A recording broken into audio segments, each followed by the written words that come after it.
កាលនោះអាគ្រូកម្រិតសមត្ថភាពវាឈ្មោះមនោហ្នឹងសមត្ថភាពវាទាបពេកណាខ្ញុំអ្នកវាយអាដ15បែកស្រាប់ទៅវាយកអាឧទាហរណ៍ដល់15យកមកឲ្យពួកសិស្សដើម្បីធ្វើសម្យុទ្ធវាយតើវាយរបៀបម៉េចដល់នេះអត់បានទេលោកឯងមើលសមត្ថមិត្តតែចំណាំហ្នឹងនិយាយគ្នាសមត្ថមិត្តមើលសមត្ថមិត្តខ្ញុំសុំសួរសមត្ថមិត្តបន្តិចមើលបាទអាប្រទេសហ្នឹងខ្ញុំអ្នកវាយ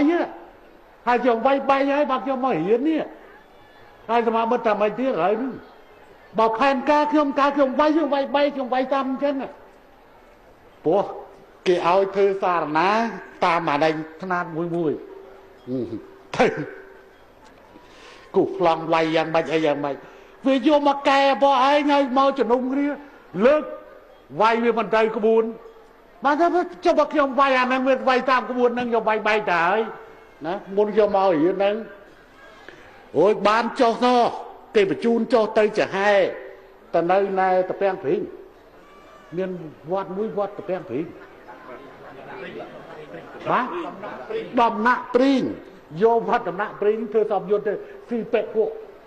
ព្រលឹមឡើងបានឲ្យលុយវិជនវិញធ្វើសម្យុទ្ធហើយខ្ញុំគេឲ្យធ្វើមេបញ្ជាការសមរភូមិទៀតទៅបោះតបជាប់មកកន្លែងពេកគួរការពេកគួរ